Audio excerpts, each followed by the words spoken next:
Ciro Gómez Leiva quería minimizar la reforma eléctrica e incluso defender a los pianistas, a los vendepatrias, a los traidores, pero no contaba con que Epimeni Ibarra le diera unas cátedras de la verdadera importancia de la reforma y los hace añicos, tanto como a él y a los del PRIANCE. Veamos de qué se trata y qué nos dice el buen Epimeni Ibarra y ahorita comentamos. ¿Por qué no? Ya que es una reforma fundamental para la soberanía del país. Ir al tema de la votación del domingo de la reforma eléctrica, malas cifras, otra vez, malas cifras en términos de incidencia delictiva, las que se acaban de dar a conocer en Palacio Nacional, las que acaba de dar a conocer la secretaria de Seguridad Pública. Sube otra vez el homicidio sumado con feminicidio, es un crecimiento pues considerable respecto del mes anterior, y creo que lo más relevante es que van 40 meses ya de este gobierno, 40 meses con toda la herencia que tú quieras. Tú dijiste la primera vez que estuviste aquí en nuestro programa hace 6-7 semanas que era probable que terminara este gobierno y no se viera esa mejora en la situación de inseguridad, pero van 40 meses, no mejoran las cosas. Yo separaría dos cosas. Empieza el verano. Hay siempre una alza histórica de cifras. ¿Con el calor? Algo sucede, pero sucede en todo el mundo, ¿eh? Nueva York es muy connotada la alza de delitos. Y en México me imagino que tiene que ver también con la posibilidad de que entre más droga por mar, porque no hay tormentas, porque todavía no llegan los huracanes. Habrá que hacerse esa pregunta seriamente y revisar la incidencia en otros periodos iguales. La otra razón, la otra cuestión que hay que estudiar profundamente, tú dices, hablas de la herencia. La herencia es determinante. 40, y hablo de 40 meses ya de gobierno. De 40 meses de cambio de estrategia, de pasar de la guerra a una estrategia de construcción de paz. Lo que ya sabemos es a dónde conduce la guerra. Conduce a esta situación en la que estamos. La aplicación de la fuerza para combatir la violencia conduce a la situación en la que nos encontramos. Lo que no sabemos todavía, pero pensamos que puede ser distinto, es la aplicación de medidas profundas, estructurales para combatir la violencia, que tardan más tiempo. Suponemos que esas medidas se están aplicando. Suponemos. Bueno, veamos la cantidad de millones de pesos que están hoy dedicadas a programas sociales y el efecto que esos miles de millones de pesos tuvieron precisamente en la pandemia. Tampoco podemos desconocer que la pandemia ha generado y el final de la pandemia pueden tener efectos en la violencia.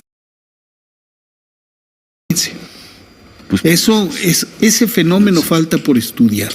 Son 40 meses y seguimos escuchándolo. Escuchamos hace unos momentos en Palacio Nacional explicaciones claudicantes. Que la herencia, que la guerra Calderón. Yo no siento que son claudicantes. Claro que son claudicantes. Yo pienso que son explicaciones. La otra cosa, la presión por los resultados. 40 meses. La presión por los resultados, Ciro, ¿a dónde conduce? No lo sé. ¿A dónde conduce? A esta situación en la que nos encontramos. No pasa nada, démosle todo el tiempo a la autoridad. ¿Démosle tiempo a la paz? Sí. Démosle tiempo a la construcción de la paz. ¿Cuál paz hay en Sarabia, Zacatecas, donde vaciaron los pueblos? Tenemos que construir la paz. ¿Cuál paz? La paz que Felipe Calderón entregó. Felipe Calderón se fue hace 10 años. ¿Y la guerra? De la presidencia. ¿Tú crees que los hechos se borran? Todas las explicaciones son claudicantes. 40 meses y el problema sigue siendo... Es que 40 meses de gobierno. Y seguirá siendo, es un problema profundo. Pues entonces lo que no se puede entender es la violencia desde el punto de vista superficial e inmediato de decir quiero resultados. Lo que hay que ver es cuáles son las causas de la violencia. No, pues las causas las conocemos. ¿Qué pasa con los Estados Unidos? ¿Sabes qué pasa con los Estados Unidos? Washington la consume y la tolera.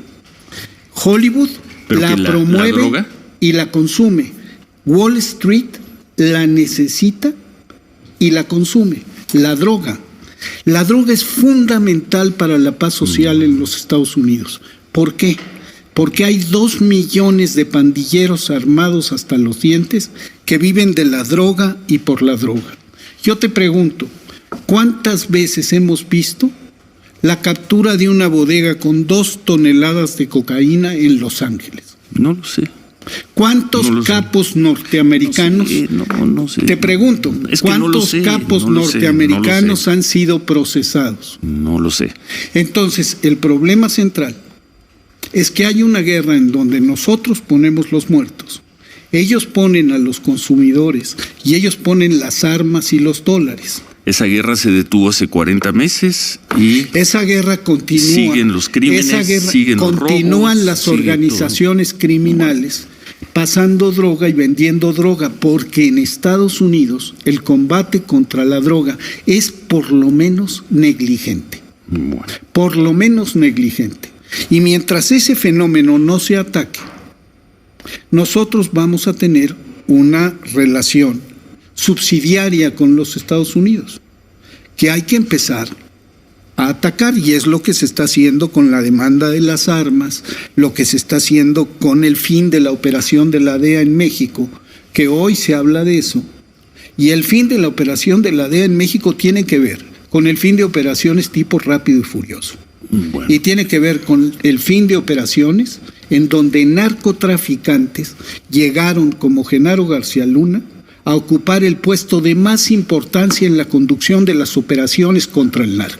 Genaro García Luna no ha sido sentenciado, pero bueno, entonces el problema 40 meses después el problema sigue siendo y 40 Genaro García meses Luna. Después, sí. 40 meses después hay un silencio sobre Genaro García Luna y la implicación, y un silencio de Felipe Calderón, que nos diga aquí por qué lo contrató, cuándo supo que estaba vinculado, cuándo supo de su riqueza, porque eso sí se sabía.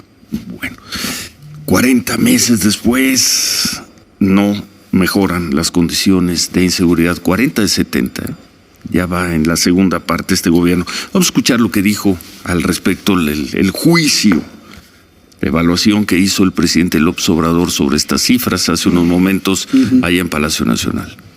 La seguridad es fundamental, que podamos vivir en paz, con tranquilidad. Sin eso no es posible nada. Se puede avanzar en lo económico, inclusive en lo social, pero si no hay paz, no hay tranquilidad, no tiene sentido la vida. Por eso es muy importante la seguridad. Y nos hemos dedicado desde el inicio del gobierno todos los días a estar enfrentando el problema de la inseguridad, de la violencia, todo lo que heredamos de este problema. Pues ojalá en los 30 meses que quedan de gobierno mejoren las cosas, no por el presidente López Obrador, no por los funcionarios, no por este gobierno, sino por el sufrimiento de millones y millones de mexicanos, y completamente de acuerdo, al menos de mi parte, no sé de la tuya, Epigmenio, con esta frase del presidente López Obrador: sin seguridad no es posible nada. Nosotros dijimos, se lo dijimos al presidente 10 días antes de que asumiera el cargo, sin seguridad no habrá cuarta transformación. Y él dijo, sin seguridad no habrá cuarta transformación. 40 meses después, seguimos en eso, tristemente. La transformación pasa por garantizar la seguridad. ¿Cómo garantizas la seguridad? Hay 2 caminos: con la violencia o con la construcción de la paz. hay una apuesta por la construcción de la paz, es una apuesta compleja y es una apuesta que toma más tiempo. Bueno, vamos a pausa, son las 8:19. Regresando hablamos del tema de la reforma eléctrica, la votación del domingo en Cámara de Diputados.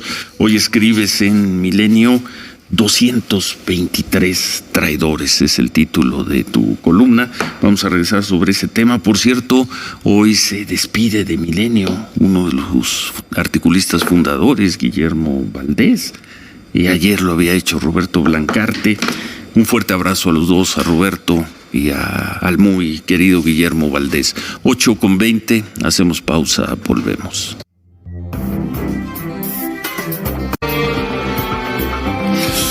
Bueno, pues se dio la votación finalmente el domingo en Cámara de Diputados y no se alcanzaron los votos para conseguir la reforma constitucional que quería el presidente López Obrador en el sector eléctrico. Hubo 223 votos de opositores, del PRI, del PAN, del PRD, del Movimiento Ciudadano, una de ellas ex diputada del Partido Verde, que votaron en ese sentido. Y el presidente el lunes llamó a esos diputados traidores.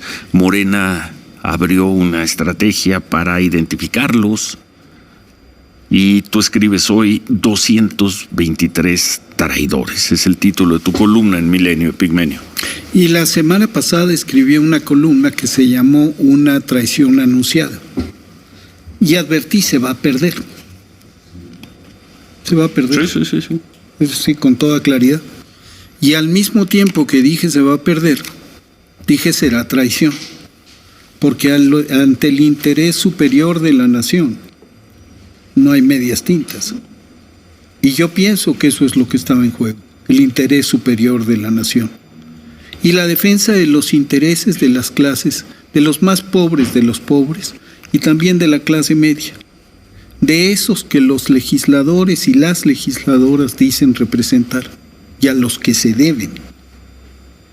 Entonces, desde mi punto de vista, y después de escuchar parcialmente el debate, no estuve pegado todo el tiempo, escuché muy pocos argumentos, mucha descalificación, mucha rabia, advertí mucho resentimiento. Y advertí una cosa muy banal: derrotemos a López Obrador, démosle un golpe a este tirano. Y me pareció triste, trágico para el país, que no hubiera un debate de altura y que la oposición se uniera. A la oposición la unieran tres factores. Por un lado, la rabia contra López Obrador. Todo lo que tenga su sello, su nombre, ha de ser rechazado. En segundo lugar, el resentimiento. No procesan aún la derrota del 2018. Tanto que han logrado borrar sus colores y sus diferencias ideológicas. Y a mí me parece que en este caso, como fue evidente, los une también el dinero y la influencia de empresas que tienen una historia muy oscura y que han colocado a países como España, por decir un ejemplo, en una situación tan comprometida con la energía. Me parecía que había que procesar y hacer un balance distinto y por una vez hacer a un lado lo ideológico, la pugna con López Obrador y pensar en los usuarios, pensar en esas personas para los que la luz no solamente es una mercancía, es un derecho, y que van a resentir los efectos de esta reforma como la otra, la energética fallida de Enrique Peña Nieto. La del 2013, que queda en lo esencial vigente. Tú dices, no hubo un debate de altura. El debate sí se dio. Se dio durante mes y medio en el Parlamento abierto. fueron los especialistas, hubo buenas sesiones y todos los participantes que tenían una crítica hacia la iniciativa del presidente López Obrador coincidieron en que sus opiniones no fueron consideradas en la iniciativa que mandó el presidente López Obrador. Fueron 45 días, no de debate, de exposición de muy buen nivel en la Cámara de Diputados, que no sirvió de nada. Prevalecieron. El presidente dijo ni una coma y así se mandó la iniciativa. No, perdón, se asumieron 12 puntos de la iniciativa, de la iniciativa de la según oposición. Los críticos no estaban representados en la iniciativa. Bueno, ellos son los que lo dicen. Pero se pudo haber discutido. ¿Y en qué quedamos? Discutió. En las mismas repetición de los mismos lugares comunes. Es un poco lo mismo que con la revocación de mandato. De los dos lados, Mira, de Morena no, y de... yo en el también, Parlamento Abierto escuché exposiciones como la de Claudia Sheinbaum, por ejemplo, y ahora como la de Aleida en la tribuna, que fueron muy claras y transparentes. Y escuché la repetición de los mismos lugares comunes por parte de la oposición, que la energía sucia, que se trata de un monopolio, que se trata... En fin, no hubo una profundización en las cuestiones, que se trataron en el Parlamento Abierto, pero no en la tribuna. Exposición, no sé si revisaste la exposición de don Carlos Salazar. No. Y el Consejo Coordinador Empresarial, creo que era algo más que lugares comunes. Pero bueno, perdón. Pero yo lo que pienso, Ciro, es que hay una cosa que nos hace mucho daño, que es la simulación, esa corrección política propia de los regímenes autoritarios, donde nada se dice en público, pero en privado se ejercen las represalias. Eso era lo común en este país. Y ahora todo se dice en público. Ahora hay que, claro, sí. Por eso ya no hay que usar eufemismos. Se considera que es traición. Hay dos proyectos de nación enfrentados. Hoy toda un ala está acuerpada. Trabajan juntos. El PRD desapareció. El PRI se volvió una fuerza subsidiaria. Movimiento Ciudadano dio un giro sorpresivo. Ayer votaron a favor. Votaron a favor de la ley minera. Ayer votaron a favor, pero en la reforma sustantiva votaron en contra y se posicionaron de ese lado. Entonces hay dos proyectos de nación y hay que empezar a hablar con firmeza, con dureza y con claridad. Discrepancia es traición, votar en contra de un proyecto de un gobierno es traición. Discrepancia no. En fin, pues, lo que es traición es darle la espalda a los intereses de la gente. Ellos piensan que no le dan la espalda a los intereses de la gente y lo explicaron en la Cámara. Ahora, te pregunto a ti, estudioso de la estrategia, en la política se gana y se pierde. Perdieron el domingo. Pero es que López Obrador no perdió. ¿Sabes quién perdió el domingo? Perdió la gente. Claro que perdió la gente. 223 legisladores no piensan que perdió la gente, piensan que ganó la gente. Los 223 salen con la banalidad, con esta... Es una victoria pírrica. A mí me encanta porque es pírrica la victoria. Porque Pirro dijo... Si tengo otra victoria como esta, como la que tuvo contra los romanos, voy a volver solo a casa. Me estoy acabando mis fuerzas. Yo pienso que los legisladores... Si lo que se votó fue una iniciativa de reforma eléctrica y no pasó, punto, se acabó y vamos a otra cosa. Porque es una reforma estratégica en términos de soberanía y en términos de poder adquisitivo de los consumidores, del poder de la gente para sobrevivir. Eso es lo que más importa. ¿Qué le va a pasar a la gente si cae en manos de monstruos como Iberdrola? Ahí está España. La gente no ha caído, los mexicanos no han caído en manos de monstruos como Iberdrola en una reforma que se aprobó hace 9 años. Porque son ineficientes. Porque todavía no logran completar sus procesos, porque es lo mismo que...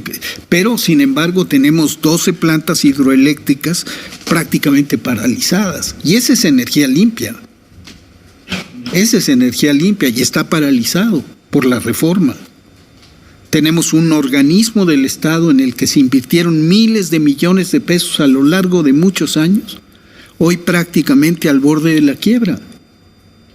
porque no puede explotar sus recursos, hacer uso de todas sus inversiones. Entonces había que escuchar eso. No es un problema de que sea de López Obrador. No. Es el problema de la racionalidad de una reforma que corrige lo establecido por un hombre que hoy todos sabemos el tipo de pifias que cometió. Porque es muy difícil decir hoy que la reforma energética de Enrique Peña Nieto es un éxito. Tan difícil como decir que hoy la estrategia ante la violencia y la criminalidad del presidente López Obrador va por buen camino, ¿no? Estás hablando de dos cosas. Estamos hablando otra vez a partir de conjeturas, de hipótesis. No son conjeturas. Es difícil decir, pues sí. No estoy hablando de conjeturas, cité hechos. Yo también. Vamos a una pausa. Son las 8:35. Gracias por sus comentarios. Se excita a algunas personas con tus comentarios. Por cierto, muy duro ayer el señor John Ackerman y un movimiento dentro de Morena que se llama el Movimiento, ahora acusando directamente a Mario Delgado, ¿no? Por los malos resultados. El domingo vamos a tocar también ese tema ahora que regresemos. 8:35, volvemos.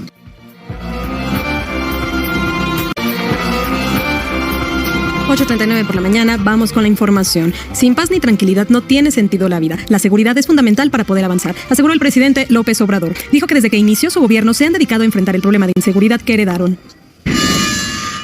El promedio de homicidios diarios aumentó en marzo comparado con febrero. De acuerdo con las cifras presentadas esta mañana por la Secretaría de Seguridad Rosa Isela Rodríguez, se registraron 88 homicidios dolosos diarios, comparados con los 83 que se registraron cada día de febrero. La justicia tarda pero siempre llega y seguramente antes de que termine la administración del presidente López Obrador, el subsecretario de Salud Hugo López-Gatell estará en la cárcel, aseguró el abogado Javier Coello Trejo en entrevista con el periodista Edmundo Cázares. El abogado dijo que López-Gatell no cumplió con su deber de cuidar a la población porque la ley se lo ordenaba. Además, mintió, engañó al pueblo y convenció con burradas. Y en estos momentos, el dólar interbancario se cotiza en 20 pesos con 1 centavo. Bueno, ¿con qué cerramos, Epigmenio? Pues mira, 2 reflexiones. Una sobre la violencia. Tú insistes mucho en que van 40 meses. Y tienes razón, van 40 meses. Hay un factor decisivo en estos 40 meses. Por primera vez en 12 años, no son las fuerzas del Estado los principales violadores de los derechos humanos en este país. Por primera vez. Eso sí está registrado. Tema también que lo podríamos revisar, ¿eh? Lo podemos revisar. Lo podemos revisar. Y tenemos la estadística y la tenemos aquí. Podemos revisar la estadística y los números y lo que tú quieras. Sí, hay un hecho. Hay un cambio sustantivo en la forma de atacar el problema. Que este cambio sustantivo toma más tiempo en un país que estaba en un grado de descomposición profundísimo. Que tenemos un vecino que hace muy poco o nada contra un problema que nos afecta profundamente y al que paradójicamente le conviene la violencia en México, porque resulta que el precio de la droga sube y nosotros nos hemos preguntado muy pocas veces qué significa el dinero de la droga para la economía norteamericana. Es oxígeno. ¿Y qué hacer ante eso? Ante eso hay que hacer una multitud de acciones. Primero, atacar las causas aquí. Y las causas hay que atacarlas yendo al centro del asunto. Hay que arrebatarle a los jóvenes al narco. Lo dijo el presidente, y creo que lo dijo muy bien el martes. Hay que quitarle la base social. Si le quitas combate, ¿qué tiene un ejército que lo hace invencible? Sobre todas las cosas. Dos cuestiones. Su capacidad logística, es decir, el dinero y las armas, y su capacidad de reposición de bajas. El narco tiene estas 2 cosas intactas, porque los norteamericanos le aseguran dinero y armas, y porque la situación de la base social se la entrega. Entonces hay que arrebatarle a los jóvenes. A los jóvenes no se los vas a arrebatar a balazos los orillas a combatir con el narco. Tienes que convencerlos con oportunidades, con beneficios, con bienestar. con educación. Está muy bien. Eso toma tiempo. Pero aquí la cosa. Eso toma tiempo. Y la segunda cosa. Hay que seguir contando los meses. La segunda cosa, sí, y hay que seguir contando los meses porque tenemos además un presidente que está diciendo que sin seguridad no hay transformación y sin seguridad no hay nada de esto. O sea, es una apuesta.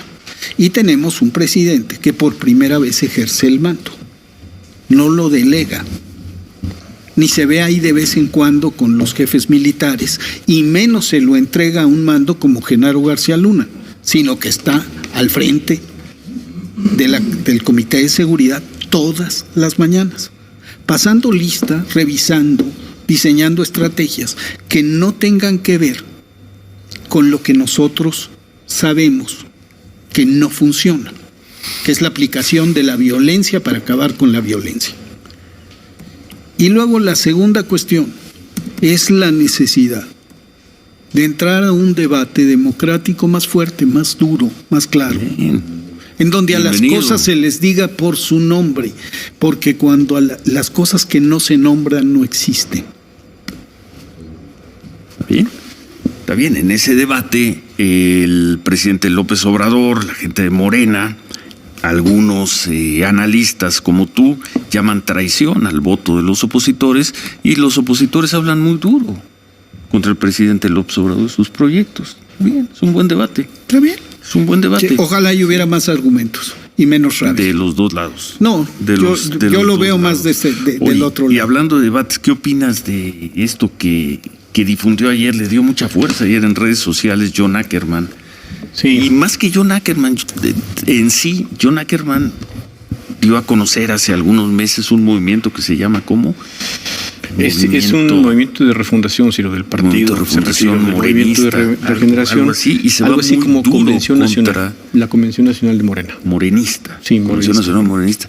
Y se va muy duro contra Mario Delgado, contra Ignacio Mier, e incluso Marina contra Vitela, la candidata Marina Vitela, la candidata de Morena. ¿Qué dijo? ¿Cómo lo dijo? Dice: coincido con la campaña de Mario Delgado y Citlali Hernández, la presidenta secretaria de Morena, que buscan exhibir a los traidores que votaron en contra de la reforma eléctrica de López Obrador. Les propongo que de manera simultánea los militantes y los simpatizantes del partido Morena también nos pongamos las pilas. Retomo una intervención del 13 de diciembre del año 12, cuando Mario Delgado, senador, pues participó como integrante del PRD en esta discusión, señalándolo como uno, suponemos, pues de los traidores. Dice él: para generar las condiciones para que en el futuro ninguno de estos mismos traidores terminen como coordinadores parlamentarios, candidatos a gobernador o gobernadora o dirigentes del partido. Ahí va con la lista de quienes aprobaron la reforma energética de Peña Nieto en el 2013, el nombre de Marina Vitela y el mandato del FOBAPROA cuando está el nombre de Ignacio Mier. Mira, ¿qué es ese movimiento? Pues creo que tiene que ver con intereses también personales y tiene que ver con una visión ideológica de lo que debe ser la izquierda mexicana. Y me parece muy bien que lo exprese John, porque pues así es la izquierda y así es Morena, es un frente, hay mucha discusión. Yo en lo particular considero que su disputa en el fondo es menos con Mario Delgado, con fulano, con sutano y más con el presidente. No lo dice. ¿Cómo? Sí, yo lo veo que en el fondo tiene una diferencia sustantiva con Andrés Manuel López Obrador. John Ackerman. No lo dice y sería quizá muy sano que lo reconociera. Con sus métodos, con su forma de resolver las cosas. Y eso tiene que ver también con lo que sucedió con su esposa, con Irma Eréndira, que dejó de colaborar del gobierno. Con el gobierno. Entonces, sin embargo, John tiene toda la libertad para expresarse. Está en Canal 11. Está en muchos medios. Y me parece que contribuye al debate que diga lo que tiene que decir. ¿Qué importancia tiene dentro de Morena? No lo sé. Él habla de derrota y yo no la veo. Dice que la consulta de revocación de mandato con 16 millones de votos fue un fracaso. Pues eso sí, yo la verdad no lo veo. Incluso hay analistas del PAN que hablan de que los 16 millones no son el techo, son el piso. Cola loca, pegamento de locura. Cómpralo hoy mismo. O sea que es una base sustantiva de crecimiento. Y respecto a la votación de la reforma eléctrica, pues era una cosa anunciada, iba a suceder, y va a suceder de aquí en adelante. Los resultados de la elección intermedia, me parece que más allá de cualquier cosa, del año pasado, fueron muy positivos. Fueron positivos, pero como recordó John Ackerman, le costaron 50 y tantos diputados. Eso no es estrictamente cierto. Bueno, pues eso no es estrictamente tenían la mayoría constitucional en Cámara de Diputados y la perdieron después de esa elección, ¿no? En fin, John Ackerman, ¿qué opinión tienes de la conducción de Mario Delgado? Pues mira, en Morena. Dices que por sus resultados los conoceréis. Pues yo lo veo, conoce gubernaturas en la bolsa. Con la revocación, contamos 12 con la de San Luis Potosí. Sí, con la revocación de mandato me parece que los resultados son buenos y que está sometido, como todo dirigente partidario, y más a un dirigente partidario de la izquierda, está sometido a la crítica y a la disensión. El elemento sustantivo de un movimiento de izquierda es la disensión interna. No hay cohesión monolítica en los movimientos de izquierda, porque los unen las ideas y las ideas se debaten. Es muy difícil que tú encuentres en la historia un movimiento de izquierda que tú digas, este no se fisura, este es único. El PRI era un mono de piedra, era monolítico. Morena en el Congreso ha sido monolítico. No, una cosa es como el PRI en el Congreso. Una cosa es dirección política. Ni una coma y no le tocan. Una cosa es dirección política con un proyecto de nación y otra cosa es esa disciplina férrea del PRI en donde nadie expresaba sus ideas, porque era pecado. Y eso no sucede en Morena, como no sucedió en el Partido Mexicano de los Trabajadores, como no sucedió en todas las organizaciones de izquierda. Hay que tener cuidado en las organizaciones de izquierda, porque también una cosa es el debate y otra cosa son los profesionales de la derrota, esos que no saben reconocer la victoria cuando la tienen enfrente. Bueno, gracias, Epigmenio. Gracias, nos vemos por aquí la próxima semana. Nos vemos la próxima semana. Gracias semana. a Epigmenio Ibarra. Manuel. Bueno, está dando a conocer, Ciro, la Fiscalía de la Ciudad de México los datos por una fuga. Bueno, pues ahí está Epigmenio Ibarra dándole una tremenda cátedra a Ciro Gómez Leiva, ya que él quería minimizar por completo de que, pues es la reforma eléctrica, no pasa nada, ellos piensan que votaron a favor, pero no, ya vieron que no, que les cayó ahora sí el techo encima a los pianistas. Vieron que las encuestas están cada vez más y más bajo y están completamente desesperados los pianistas, ya que pues esto fue un parteaguas para ellos, porque pues a todo tiene una reacción, son las consecuencias de sus hechos al votar por una traición completamente a la patria. Entonces ahora esperamos que la gente vote con calma y que vea el proyecto, como dice AMLO, vea el candidato, vea el proyecto y vea el partido. Entonces ahora sí, para que ya no se vayan a ir de que, voy a seguir votando por el PAN, voy a seguir votando por el PRI, voy a seguir votando por Movimiento Ciudadano que votó en contra de la reforma, que ya vieron que ya se unió el bloque conservador, el MC, que trató, según ellos, como que desviar la llamada y ponerse ahora sí que, pero en el Senado votamos a favor de la ley minera. No, o sea, no, lo importante era la reforma eléctrica y votaron todos en contra, todos, absolutamente todos en contra, y por eso fue que no pasó la reforma eléctrica, que pues básicamente, como dice Epigmenio Ibarra, era una parte fundamental para la soberanía del país y para la adquisición de los consumidores, o sea, para que tu dinero valiera más, y con esta reforma pues vale un poquito menos, pero al parecer para el 2024 esperemos darle la mayoría a pues Morena con en lo que viene siendo diputados y senadores, mayoría calificada, y también con gobiernos locales, con presidentes municipales y gobernadores y diputados locales, para que cuando pase las reformas ocupan la mayoría de los congresos en 32 estados ocupa 17 congresos que voten a favor para que ya se haga completamente ley. Así que pues ustedes qué opinan al respecto de esto.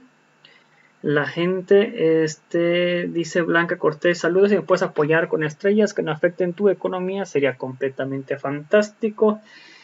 Isabel OEG, saludos. Fausto López Félix, saludos. Ese chayotero no deja hablar. Carlos Díaz López, que quede claro que el loco Tucillo aclaró que los ciudadanos podemos votar a favor o en contra por ser ciudadanos, pero los representantes políticos, ellos deben de votar a favor del pueblo siempre, completamente de acuerdo. Ramón Méndez, les llegó el chayote y acá le echan caca para la boca de que esté bendecido. Rubén Quintos, ese Epimenio es un inútil amiscón. Antonio Mendoza, es una bolsa de pus con micrófono ese chayotero. Rubén Quintos, Epimenio Lame. Gregorio Martínez, saludos, excelente señor Epimenio. Javi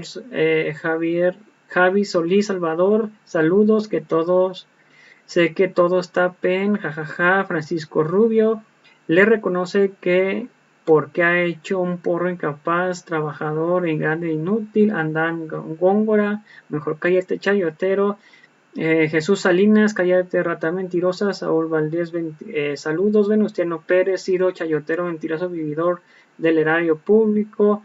Regino Morales, es la construcción de la paz, si hubiera ponerse un ejemplo. Ciro, su casa arde y si la pagan con gasolina, a huevo insiste en la violencia, son tercos. Armando Anima dice, pero si la oposición del entrevistador, si se nota que su sesgo.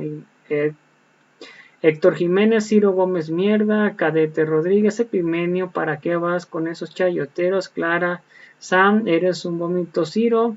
Regina Morales, Rubén Quintos, tú, vendejos burros, presidentes neoliberales que nunca pudieron hacer nada. Luis Alfonso García, son traidores a la patria. Cadete Rodríguez, Ciro también es un traidor. Epigmenio, usted es un excelente. Ciro es un super traidor, cobarde y muy malo. Marcelino Montero, ese señor del PRI, del PAN, que se nota que no quieren al presidente ni el pueblo, solo ve lo malo y lo bueno, no cuenta con que es echarle perlas. Yo no discutiría con él, señor Epigmenio. Y Juan Espinosa, Ciro, ¿de qué habla esta de hueva? El estudio chayotero, si me puedes apoyar con estrellas que no afecten tu economía, sería completamente fantástico. Gracias por ver el video, los invito a ver el siguiente video. Hasta la próxima, bye, suscríbanse.